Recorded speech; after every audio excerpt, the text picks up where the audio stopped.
name is Max, and I does stuff. Today, I got quite the treat for you. A 1971 AMC Javelin AMX. And dare I say, I didn't do too shabby of a job on this bad boy.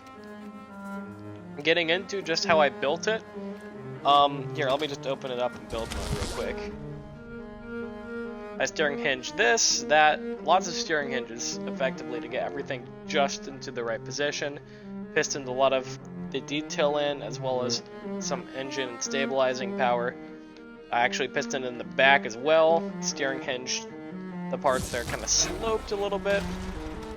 All comes together to look like this. And I think I covered all the bases on this bad boy. It's looking fantastic. You get the exhaust up here, some nice headlight action. Rear view mirror. You get this little separator here. There should be back seats, but I couldn't quite fit them in, unfortunately. You got the chrome bumper on the back with the red tail lights. And hey, I think it looks pretty tough. Looking in the first person, it's not too shabby either. Of course, that beer bottle is kind of being attacked by a gyro stabilizer, but we're going to work that out later, don't you worry.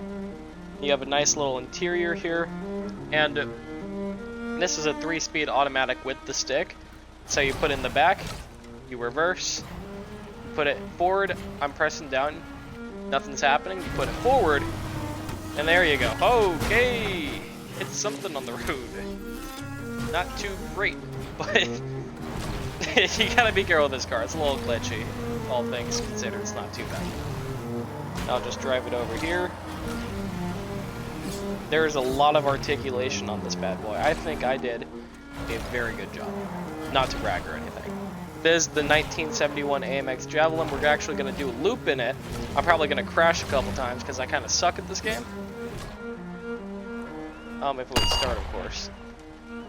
Oh, forgot to turn on UI. Oh, whatever. But the 1971 Javelin I built here, AMX, I believe had a top speed of about 130 miles per hour, being optimistic. It was actually designed by a little bit of a legend in the car making industry. Not making, what am I saying? The car designing. Car industry in general, oh my goodness. Dick Teague. He was a very influential designer. He worked on other things such as the Gremlin, I think. He was very influential, and ultimately, I think he was a very good designer. Because this is a tough car. It was actually made, of course, from 68 to 74 to compete with other pony cars at the time. For example, like the Ford Mustang and the Chevrolet Camaro. And it was actually a successful race car as well. In the Trans Am, it was, I'm pretty sure it won the 72, the 71, and the 76. So this car was pretty fast, it's pretty maneuverable. I'd say it's a very good car, and it was made as a competitor, of course. It didn't sell super well. Well, it sold well. It sold through the gas crisis in '73, which kind of ruined all the the power of the cars in those eras. So after that, it didn't go on to ever be produced after '74 again. But I still think it is a immaculate car, wonderful. And I built a 3-speed automatic. It was also offered in 4-speed manual, 3-speed manual. Lots of different transmissions that can come in. The biggest engine, I believe, was a 405. I'll probably correct myself if I'm wrong on that. And it was a good car, very fashionable line, as I think it is. Okay, what the hell was that? Okay, we're bouncing! Ah! Okay, don't worry about it. The car's it was actually built with a giant spring in it to bounce along. That's how it beat its competitors, for the most part. And hey, without that balancing part, not the worst lap ever. Now that you've seen it race a little bit, you've seen it drive around, you've seen all the facets, I think it's about time that we move on to glamour shots. Gafliggy Doogabook.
like that.